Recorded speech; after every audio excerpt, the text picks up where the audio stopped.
আজকে তৈরি করব শাক মাছ, আর তার জন্য এখানে আমি নিয়েছি পাট শাক আর নিয়েছি কালো চাঁদা মাছ। তো সবার প্রথম মাছের মধ্যে আমি হলুদ গুঁড়ো,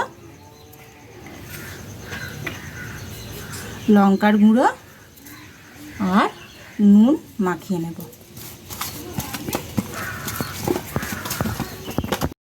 এবার কড়াইয়ের মধ্যে সরষের তেল গরম বসিয়ে দিয়েছি। মাছগুলো এবার একে একে ভালো করে ভেজে নেব।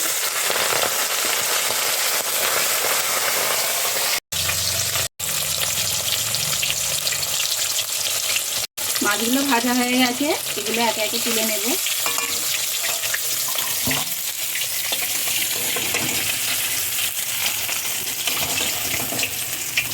এইভাবে বাকি মাছগুলো ভেজে নেব।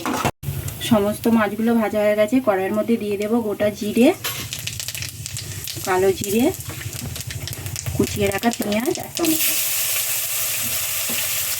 দিয়ে ভালো করে একটু ভেজে নেব। এবার এর মধ্যে দিয়ে দেব বেটে রাখা আদা রসুন, দিয়ে দেব হলুদের গুঁড়ো, দেব লঙ্কার গুঁড়ো, দেব স্বাদ মতো নুন, দিয়ে শাকগুলো দিয়ে দেব, দিয়ে ভালো করে কষিয়ে নেব।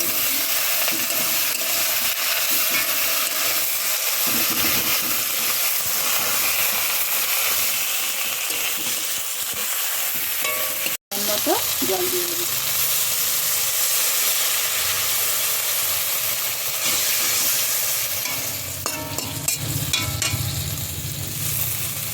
ঝোলটা ফুটে গেছে, এবার এর মধ্যে মাছগুলো দিয়ে দেব,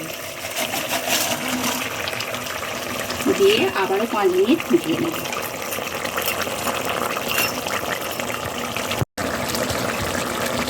শাক মাছ আমার একদম রেডি হয়ে গেছে। এবার এটা আমি নামিয়ে নেব।